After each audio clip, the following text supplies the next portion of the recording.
Never shop in aisle 9 after 2 a.m., the store has its own customers. There's a 24-hour convenience store 2 blocks from my apartment. You know the type: humming fluorescent lights, sticky floors, shelves restocked at odd hours by tired college students on night shifts. I never paid it much mind. It was just where I got snacks, microwave dinners, and the occasional pack of cigarettes. But 3 weeks ago, I found something taped to the automatic door on my way in. A piece of torn notebook paper, handwritten in frantic pen strokes. Rules for shopping after 2 a.m. 1. Avoid aisle 9 entirely. Do not look down it. Do not walk past it. 2. If you hear footsteps but no one is around, leave your basket and exit immediately. 3. If you see a man in a suit with no face near the dairy section, walk the opposite way. Do not run. 4. If the lights flicker more than twice in a row, cover your eyes and count to 10. Don't look up until it stops. 5. Never respond to your name being called, especially if you're alone. 6. If you forget an item and it's already past 2:13 a.m., leave without it. Never double back. 7. If you make it to checkout and the cashier's eyes are completely black, don't acknowledge it. Smile. Pay. Leave. I laughed. It had to be a prank. Some high schoolers trying to be edgy. I pulled the note down and walked inside. Everything looked normal: tired cashier, smell of cheap coffee, a broken cooler humming too loud in the back. But I glanced at the clock above the register. 2:07 a.m.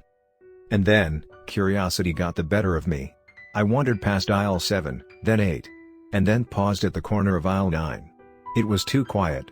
Not empty quiet, pressured quiet, like the air was being held in someone else's lungs. Still, I stepped into it. The fluorescent lights above aisle 9 didn't hum like the rest. They clicked. A slow, metallic tick-tick-tick, like a dying clock. The shelves were wrong too. Stocked with items I'd never seen sold anywhere: jars of teeth, rows of black bottles with no labels, meat wrapped in butcher paper so soaked with blood the bags sagged. At the far end of the aisle was a man, or what I thought was a man, crouched, unmoving, hands pressed flat against the linoleum floor. His face was hidden behind long, stringy hair. He twitched. And then he stood, far too quickly. His knees cracked backward. He took one step, and the overhead light exploded. I ran. I ran down the aisle, ignoring the sharp whispers that echoed from the shelves, something scraping behind me on all fours. I didn't stop until I was at the checkout. The cashier looked up. Her eyes were black. Entirely black. But I remembered Rule 7. I didn't scream. I smiled. I handed her my drink and a candy bar, which I didn't remember grabbing. She didn't scan them. She just stared. "You saw aisle 9, didn't you?" she asked, voice like a dial-up modem grinding through static. I nodded. "You'll need this then," she said, and handed me the note I had taken from the door, the one with the rules. But now, new ink had bled into the bottom of the page. 8. If you've broken any rule, you're already one of them. I haven't gone back. But the craving started the next night.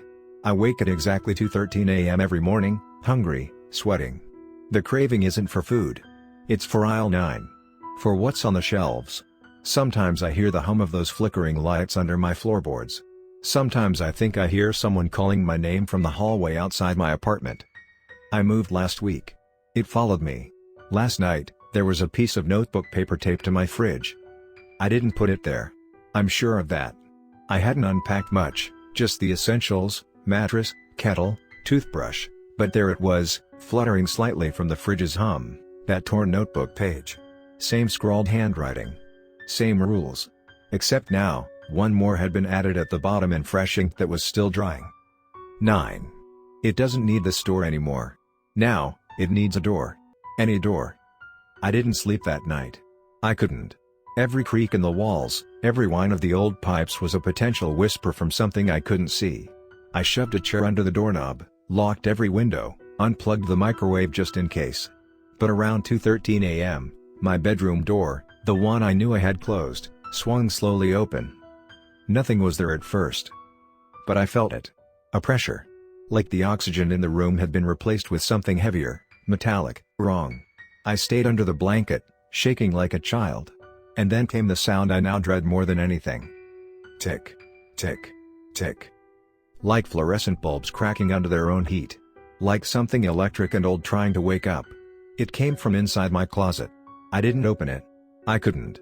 But I swear the slatted door started breathing. Not metaphorically.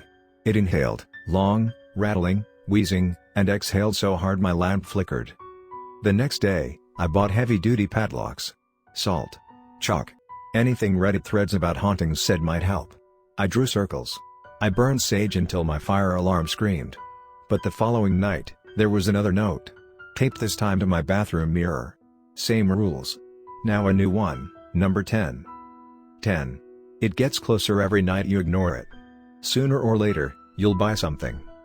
I haven't stepped into a store since. Not even a gas station. I order all my groceries online.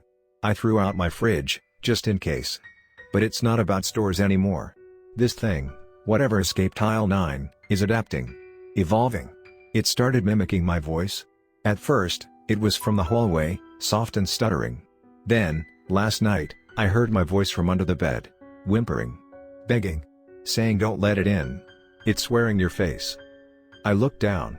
And for just a moment, I swear I saw my own hand, same scar, same nails, reaching out from the shadows. It clawed at the wooden floor and vanished when the light snapped on. The worst part? I almost helped it. I don't know what aisle 9 was. A gate, maybe. A feeding pen. A place where the veil between what we buy and what buys us was too thin. The store was a farm. We were the livestock. That thing in the suit, the crouched one, I think it was the buyer. Or the seller. Now it's out, and it's shopping. Last night, I dreamt I was standing in aisle 9 again. The jars weren't teeth anymore. They were faces. Mine was there too, floating in fluid, eyes moving, mouth open in a silent scream. There was a new product label on the shelf beside it. Now in stock, roommates.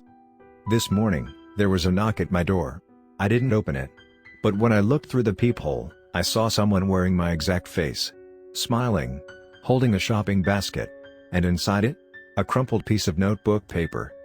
I haven't moved. I can't. Every door in my apartment now leads to aisle 9. And it's always after 2:13 a.m. Now, I don't even remember what my real apartment looked like.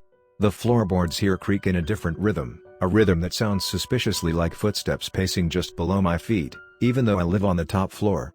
The windows don't show a skyline anymore. They show shelves.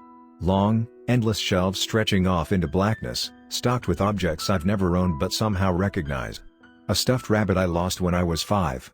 A high school yearbook with all the faces scratched out but mine. A can of soup with my mother's handwriting on the label that says, "For when you're too afraid to sleep." Every time I blink, the shelves outside seem closer. There's no more day here. Time still passes, but only in inches, like blood sliding slowly down the side of a bathtub. The clocks have all stopped, every last one, frozen at 2:13 a.m. My phone doesn't charge. The outlets spark if I try. I haven't seen another person in days. But I hear them. Footsteps outside my door. Breathing in the vents. And sometimes, whispering my name in my own voice, like a mocking echo from some aisle I haven't reached yet. 2 nights ago, or maybe it was last night, I finally opened the fridge again. I hadn't touched it since the first note. Inside, instead of food, there was a shopping list, taped to the inside wall in dried red ink. One sole, slightly worn. 2 eyes, must be fresh. A spine, preferably still trembling. 1 voice, returned unused. There was a smudge next to the last item. My handwriting. I slammed the door and ran for the hallway, but no matter how far I walked, the carpet never ended. The walls changed, though. Slowly, subtly, the wallpaper curling like old skin, the lights above humming that familiar tick, tick, tick, just like in the store. I knew I was still in aisle 9. I'd never left. Eventually, I found a checkout counter. A single register. The screen was cracked, but the numbers still glowed faintly. $0. I thought maybe I had escaped. That if I stood there long enough, it would end. But then I saw what was on the conveyor belt. Me. Not my whole body, no. Just pieces. A hand. A voice recorder. One of my eyes blinking up at me. And at the end of the belt, a man with no face was scanning each part with a beep that shook the floor. Every time he scanned something, I felt pain ripple through my body. Not physically. Deeper. Like my memory itself was being unspooled and fed into some ancient receipt printer behind the counter. When I tried to scream, the scanner turned to face me. And it spoke. In my voice. Price check on aisle 9. Payment incomplete. That's when I ran. I didn't stop. I tore through shelf after shelf, each labeled with my regrets, my losses, my fears. One shelf was just filled with clocks, all stuck at 2:13 a.m. Another had nothing but photographs of me sleeping. In each one, something was getting closer to the bed, a long, black shape with empty shopping bags for hands. Now I think I know the truth. The store was never a place. It's a system. A loop. It doesn't need buildings. It doesn't need checkout lines or carts. It just needs you to shop. And once you do, once you accept even one item, even just a whisper, even just a glance, you're part of its inventory. You're tagged. Stocked. I hear the intercom in my walls now. I hear the sales. The deals. The screams muffled behind bargain bin signs. I haven't eaten in 3 days, but food doesn't seem to matter anymore. My stomach only growls when the shelves call to me. Last night, there was a knock at the door. I didn't answer. But the paper slid under again. New rule. 11. Don't look at your reflection after 2:13 a.m. It's not looking back, it's looking for the exit. I made the mistake anyway. Just once. Just to see. And my reflection smiled. I didn't. Then it turned around and walked away from me. The mirror stayed empty after that. I don't know how long I have left. Maybe I've already been sold. Maybe I'm just being restocked. All I know is, if you ever find yourself in a store at night, alone, wandering past aisle 8 when you swear it wasn't there before, do not go down aisle 9. Not even to look. Not even to listen. Because now, the store is everywhere. In apps. In dreams. In places no shelves should fit.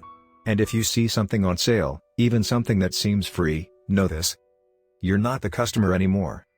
You're the product.